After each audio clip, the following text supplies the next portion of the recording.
O ar de Lisboa em abril tinha a doçura de uma promessa, um perfume de jacarandás prestes a explodir em púrpura e o salgado persistente do Tejo. Para Tiago Almeida, que acabava de descer do comboio vindo do porto, cheirava a casa. Cheirava a ensopado de borrego da sua mãe ao domingo, ao verniz de limão que o seu pai usava nos móveis velhos que restaurava por passatempo, ao caos barulhento e reconfortante da sua família. Trazia consigo o peso glorioso do seu violoncelo nas costas e um prêmio de prestígio de um concurso nacional de jovens músicos no bolso do casaco. Aos 20 anos, sentia que o mundo se abria à sua frente como uma partitura por escrever. A viagem de táxi desde Santa Apolônia até o bairro da Damaia foi um borrão de fachadas de azulejos e conversas de rádio. Ele ensaiava o discurso na sua cabeça, a forma como contaria à sua mãe, Helena, ao seu pai, Rui, e à sua irmã mais velha, Sofia, sobre a vitória. Imaginava o orgulho nos olhos do pai, um homem de poucas palavras, mas de emoções profundas, o abraço apertado e as lágrimas felizes da mãe, o soco brincalhão no ombro da irmã, a sua forma de dizer, conseguiste, miúdo. Mas quando o táxi parou em frente ao prédio modesto de 3 andares, onde vivera toda a sua vida, algo estava errado, terrivelmente errado. As janelas do seu apartamento no 2º andar estavam nuas, despidas das cortinas de renda que a sua mãe tanto amava. Uma placa de vendido da agência imobiliária, com um ar agressivo e final, estava espetada no pequeno pedaço de relva em frente à entrada. O coração de Tiago começou a martelar contra as costelas, um ritmo descontrolado e dissonante. Pagou ao taxista, a mão a tremer ligeiramente ao entregar as notas, e arrastou-se para fora do carro, o estojo do violoncelo a parecer subitamente pesar 1 tonelada. O que significa que não tem as chaves. O apartamento está vazio? Isso é impossível.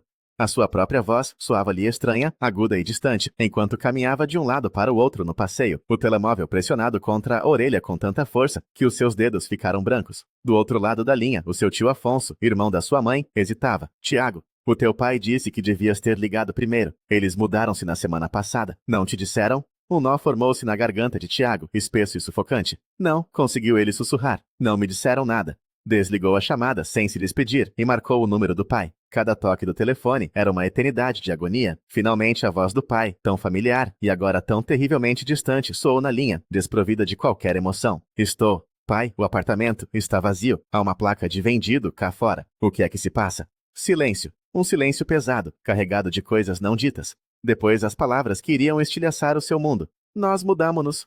Já és um homem, Tiago. Desenvencilha-te.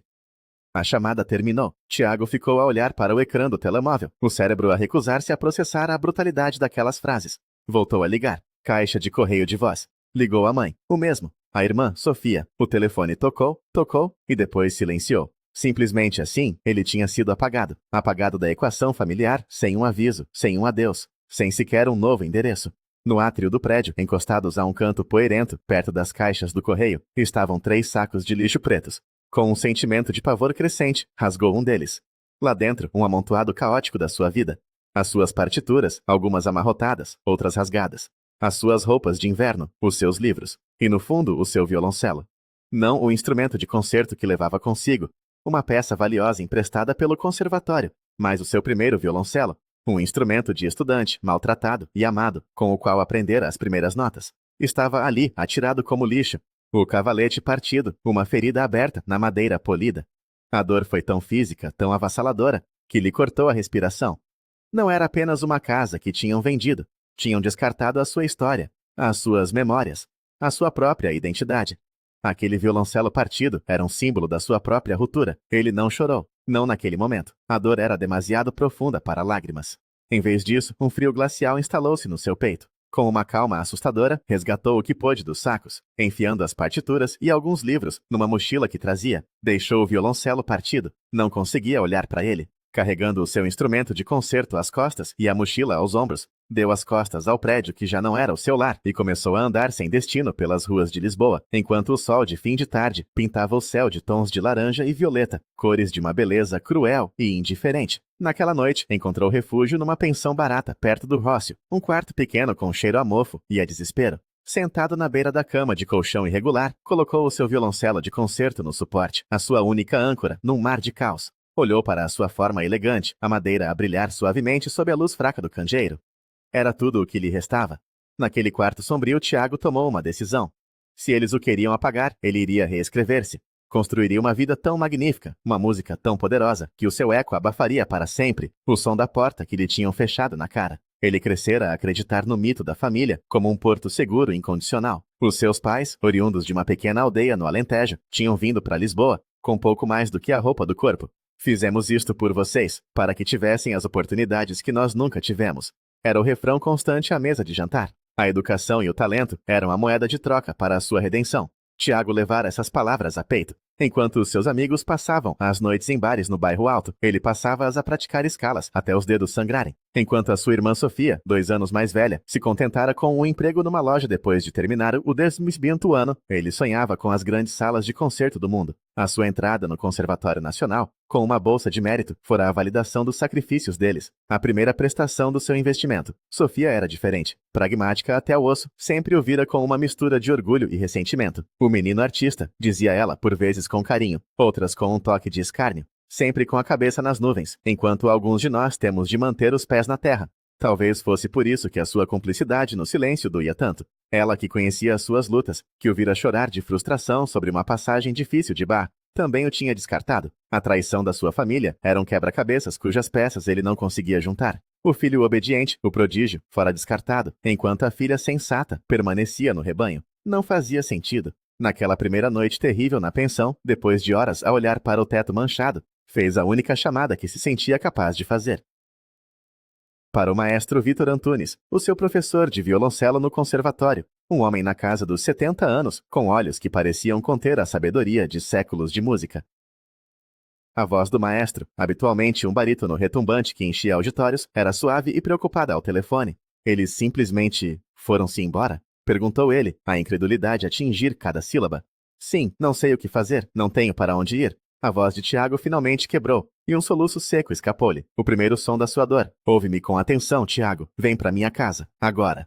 O maestro Antunes vivia sozinho num apartamento caótico e maravilhoso em Alfama, com vista para o Tejo. As paredes estavam forradas de estantes que vergavam sob o peso de partituras e livros. O ar cheirava a café forte, a papel velho e a resina de violino. 2 gatos siameses, chamados Debussy e Ravel, inspecionaram Tiago com um ar de desdém aristocrático antes de o aceitarem. O maestro deu-lhe o quarto de hóspedes, uma chave e uma regra simples. Fica o tempo que precisares, disse ele, a sua mão ossuda a pousar brevemente no ombro de Tiago. A única coisa que te peço é que não deixes que isto te silencie. A dor é um combustível poderoso. Usa-a. Transforma esta cacofonia em música. Naquelas férias da Páscoa, em vez de descansar, Tiago mergulhou no seu violoncelo como um homem a afogar-se se agarra a uma tábua. Tocava durante horas a fio, as suítes para violoncelo de Bach a tornarem-se a sua oração, o seu lamento, a sua raiva. O maestro não o pressionava, apenas se sentava na sua poltrona de cabedal gasto, a ouvir por vezes com os olhos fechados, outras vezes a acenar lentamente com a cabeça.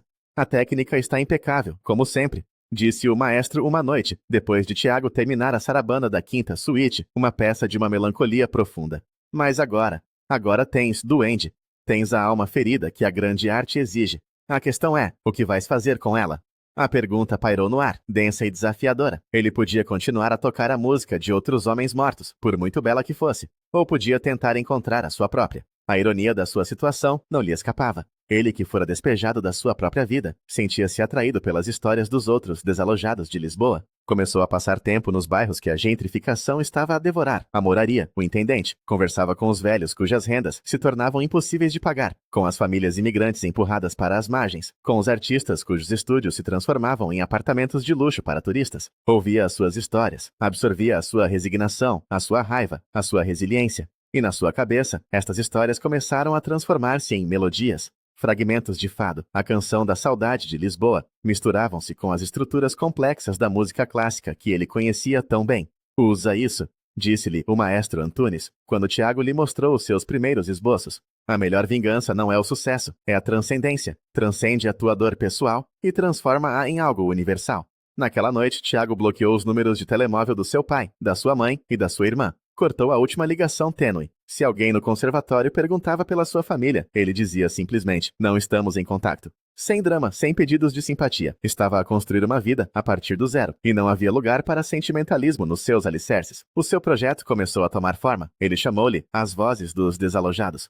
A ideia era criar uma suíte de peças para violoncelo solo, cada uma inspirada por uma história real de perda e deslocamento na sua cidade. Mas sentia que faltava algo. A sua música, por mais emotiva que fosse, precisava de uma voz humana. Foi o maestro Antunes que o apresentou à Luz. Luz era uma jovem fadista que cantava numa pequena casa de fados em Alfama. Tinha uma voz que parecia carregar o peso de gerações. Um timbre rouco e poderoso que podia silenciar uma sala ruidosa com uma única nota. Era feroz, apaixonada. E tal como Tiago, uma alma velha num corpo jovem. Quando Tiago lhe falou do seu projeto, os olhos escuros de luz brilharam com reconhecimento. Eu conheço essas vozes, disse ela. Eu sou uma delas. Começaram a trabalhar juntos no apartamento do maestro. A combinação era invulgar, mas mágica. O violoncelo de Tiago criava paisagens sonoras melancólicas e complexas, e a voz de luz erguia-se sobre elas, contando as histórias não com letras diretas, mas com a emoção pura do fado, o lamento, a esperança, o desafio. Enquanto o seu projeto artístico florescia, a sua antiga família começou a tentar reentrar na sua vida. 6 meses depois de o terem abandonado, recebeu a primeira de muitas chamadas, de um número desconhecido. Não atendeu. A mensagem de voz era do seu pai. Tiago, a tua mãe está preocupada. Liga-nos. Sem um pedido de desculpas, sem uma explicação. Apenas a expectativa de que ele voltasse a ser o filho obediente. Ele não ligou de volta. 3 dias depois, outra mensagem. Da sua mãe. Este silêncio é infantil, Tiago. Nós somos a tua família. Ele guardou as mensagens, mas não respondeu. As chamadas e as mensagens tornaram-se mais frequentes, por vezes do pai, outras da mãe, ocasionalmente da irmã. O tom variava de exigente a suplicante, mas nunca, nenhuma vez, reconheceram o que tinham feito. Tiago e Luz começaram a apresentar o seu trabalho, primeiro em sessões improvisadas no Miradouro da Senhora do Monte, com o pôr do sol como cenário. As pessoas paravam, ouviam, algumas choravam. Alguém filmou uma das suas atuações com um telemóvel e publicou online. O vídeo tornou-se viral na bolha cultural de Lisboa. De repente, pequenas galerias de arte e centros culturais queriam contratá-los. Cada atuação era mais concorrida que a anterior. A sua música, nascida da dor privada de Tiago, estava a tocar numa corda universal. Ele estava a construir algo significativo a partir dos destroços do seu próprio exílio. A sua nova família estava a formar-se à sua volta. O maestro Antunes, a sua rocha e mentor. Luz, a sua parceira artística e confidente. Os outros músicos que se juntaram a eles, um guitarrista clássico, um percussionista, pessoas que o apoiavam não por obrigação de sangue, mas por respeito e afeto genuínos. Em janeiro, enquanto as vozes dos desalojados ganhavam um prêmio de um pequeno festival de música independente, os seus pais intensificaram a campanha para restabelecer o contato. As chamadas chegavam a um ritmo alarmante. Quando ele continuou a ignorá-las, recorreram a parentes. A tua mãe chora todas as noites, escreveu a sua tia Lúcia numa mensagem. O que quer que eles tenham feito não os consegues perdoar. Ele não respondeu. O perdão exigia arrependimento, e o arrependimento exigia o reconhecimento do erro. Numa tarde de fevereiro, estava ele a ensaiar com Luz no estúdio de um amigo, quando o seu telemóvel vibrou, com um número que não reconhecia, mas o indicativo era de Lisboa. Hesitou, mas atendeu. Estou a falar com o Tiago Almeida? Perguntou uma voz formal de mulher. Sim, é ele. O meu nome é Dra. Campos, sou advogada. Tenho tentado entrar em contato consigo há algum tempo. Trata-se do espólio do seu avô materno, o senhor Joaquim Soares. Tiago franziu o sobrolho. O seu avô Joaquim morrera quando ele tinha apenas 5 anos. Mal se lembrava dele, exceto por umas mãos grandes e calejadas, e o cheiro a tabaco de enrolar. O meu avô, ele não deixou nada, que eu saiba. Era um homem pobre. Bem, isso não é inteiramente exato, disse a advogada. Ele era de facto um homem de poucos meios, mas era também um compositor amador. Deixou para trás uma mala cheia de partituras manuscritas, fados, canções, até algumas peças de câmara. Durante anos, ninguém lhes ligou importância. Recentemente, um musicólogo descobriu-as e apercebeu-se do seu valor. São brilhantes, Sr. Almeida, e os direitos de autor pertencem-lhe a si, como seu único neto. O seu cérebro girava. Direitos de autor, valor. Uma editora musical de renome está interessada em adquirir todo o catálogo. A oferta é substancial. Estamos a falar de uma quantia que mudaria a sua vida. Houve uma pausa. O mais estranho é que nós enviamos a primeira notificação sobre esta descoberta há quase 1 ano para a morada da sua família. Falamos com o seu pai por telefone. Ele disse que trataria do assunto. O chão pareceu desaparecer debaixo dos pés de Tiago. Há quase 1 ano, março do ano passado, 1 mês antes de o terem abandonado. Não podia ser uma coincidência. Eles sabiam, sussurrou ele, mais para si mesmo do que para a advogada. Eles sabiam disto o tempo todo. A raiva que sentiu foi de uma pureza e intensidade que o assustou. Não era apenas o dinheiro, era a crueldade calculada. Eles tinham visto um futuro de riqueza para si próprios, um futuro que não o incluía. Pior, um futuro construído sobre o legado artístico do seu próprio avô, um legado que lhe pertencia por direito. Tinham tentado roubar-lhe não só o seu presente, mas também o seu passado e o seu futuro. A sua decisão de o apagar não fora um ato de pânico financeiro, como ele por vezes se permitira imaginar nos seus momentos mais fracos. Fora um ato de ganância. Sr. Almeida, ainda está aí? Perguntou a Dra. Campos. Sim, respondeu ele, a voz rouca. Estou aqui, e quero saber tudo.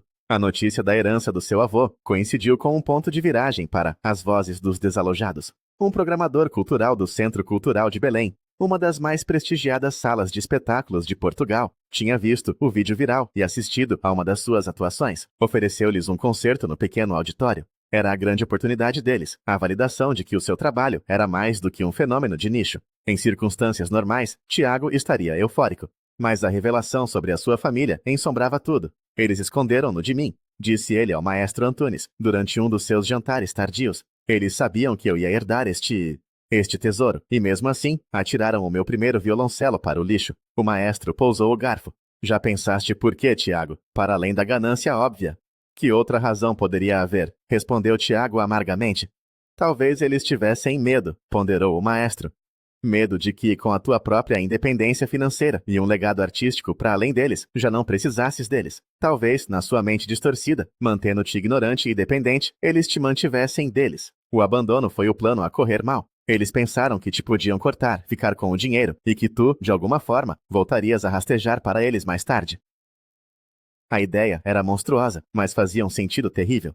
O dinheiro da herança, uma quantia que o seu cérebro mal conseguia conceber, foi transferido para a sua conta uma semana antes do concerto no CCB. Ele ainda não sabia o que fazer com ele, mas a sua presença deu-lhe uma estranha sensação de calma. Pela primeira vez desde aquele dia de abril, sentia-se verdadeiramente livre. A noite do concerto chegou, envolta numa atmosfera de eletricidade e expectativa. O pequeno auditório estava esgotado. Nos bastidores o ar era denso de nervosismo e excitação. Luz, deslumbrante num simples vestido preto, segurou a mão de Tiago. Estamos prontos para isto, disse ela, a sua voz firme a ancorá-lo. 10 minutos antes de entrarem em palco, um assistente de produção aproximou-se, o rosto vincado de embaraço. Tiago, desculpa incomodar, mas há umas pessoas lá fora que dizem ser a tua família. Estão a insistir muito para falar contigo. O coração de Tiago parou, depois recomeçou, a bater descontroladamente. A minha família? Dizem que é urgente, acrescentou o assistente. Luz apertou-lhe a mão com mais força. A decisão é tua, Tiago. Ele respirou fundo. Depois de meses de chamadas ignoradas, eles tinham-no encurralado. No momento profissional mais importante da sua vida, não poderia haver pior altura, ou mais reveladora. Diz-lhes que falo com eles depois do concerto, disse Tiago, a sua voz surpreendentemente firme. Isto é demasiado importante para ser interrompido. O assistente acenou e desapareceu. Tiago fechou os olhos por um momento, concentrando-se. Ele não ia deixar que eles lhe roubassem isto também. O concerto foi mais do que uma atuação. Foi um exorcismo. Tiago tocou com uma ferocidade e uma vulnerabilidade que nunca antes alcançara. Cada nota do seu violoncelo contava a sua história. A confusão, a dor, a raiva e, finalmente, a libertação. A voz de Luz elevou-se, um farol na escuridão, cantando a saudade, não só por casas perdidas, mas por famílias perdidas, por futuros perdidos. No final da última peça, um silêncio absoluto e pesado encheu o auditório. Durou um batimento cardíaco, 2, 3. E depois a sala explodiu numa ovação de pé, quando as luzes se acenderam e eles fizeram as suas vênias. Tiago sentiu uma lágrima a escorrer-lhe pela face, mas não era uma lágrima de tristeza, era de alívio, de triunfo. Nos bastidores, no meio do caos feliz de abraços e parabéns, eles esperavam por ele num canto. O seu pai, Rui, a sua mãe, Helena, e a sua irmã, Sofia. A sua mãe deu um passo em frente, o rosto uma máscara de emoções contraditórias. Tiago. Luz e o maestro Antunes puseram-se discretamente ao seu lado, uma guarda de honra silenciosa. Por que é que estão aqui? Perguntou Tiago, a sua voz calma. Como é que me encontraram? Nós vimos o anúncio do concerto no jornal, disse a mãe. Temos tentado falar contigo há meses. Eu sei, respondeu ele friamente. As chamadas não atendidas são difíceis de ignorar. O seu pai finalmente interveio. Isto já foi longe demais, Tiago. Estás a ser infantil. Um riso amargo escapou dos lábios de Tiago. Infantil. Eu cheguei a casa para encontrar as minhas coisas em sacos do lixo. Vocês venderam a nossa casa sem me dizerem uma palavra. Vocês abandonaram-me. E eu é que estou a ser infantil. Cometemos um erro, disse a mãe, a voz a tremer. Queremos consertar as coisas. Agora? Perguntou ele. Depois de um ano? Depois de eu ter reconstruído a minha vida sem vocês, por que é que a urgência é agora? Ele olhou diretamente para o pai. Eu sei da herança do avô. É por isso, não é? O dinheiro apareceu e de repente lembraram-se que tinham um filho. O rosto do pai escureceu. Sempre foste tão rápido a julgar. E tu sempre foste tão rápido a descartar, retorquiu Tiago. Vocês sabiam do legado do avô em março do ano passado, não sabiam? Esconderam-no de mim e depois livraram-se de mim. Os olhos da sua mãe arregalaram-se. Tu sabes? Eu sei tudo, confirmou ele. A questão é, o que é que vocês querem agora? Foi Sofia quem falou, a sua voz pouco mais que um sussurro. Nós só... Queríamos a nossa família de volta. Tiago olhou para os 3 rostos, que já lhe tinham sido o mundo inteiro. Viu o desespero nos olhos da mãe, o orgulho ferido no rosto do pai, a culpa no da irmã, e pela primeira vez, não sentiu raiva, sentiu uma espécie de pena distante. Eu construí uma nova vida, disse ele. E o seu olhar moveu-se para o maestro e para a Luz, que permaneciam ao seu lado. Construí uma nova família, pessoas que me valorizam por quem eu sou, não pelo que lhes posso dar. Ele virou-se para o pai. A família não põe as tuas coisas em sacos do lixo. Virou-se para a mãe. A família não apaga o teu número de telefone. Virou-se para a irmã. A família não fica em silêncio. Deu um passo atrás, criando um espaço físico e simbólico entre eles. Eu não vos odeio, mas também não vos posso perdoar. Não agora, talvez nunca. O melhor que posso fazer é seguir em frente, e peço-vos que façam o mesmo. Sem esperar por uma resposta, virou-lhes as costas e afastou-se, ladeado pelo maestro Antunes e por Luz. Ao sair do teatro para a noite fresca de Lisboa, sentiu o peso de um ano a ser levantado dos seus ombros. Não houve um confronto dramático, nem gritos, nem um encerramento cinematográfico. Houve apenas a verdade silenciosa e a dignidade de escolher o seu próprio caminho. A família em que se nasce é um acidente de percurso. A família que se escolhe, a que se constrói com amor, respeito e música, essa é um destino. E enquanto caminhava pelas ruas de calçada, com o som do Tejo ao longe, Tiago Almeida, o rapaz cujo mundo fora desfeito, sabia, com uma certeza absoluta, que finalmente tinha chegado a casa.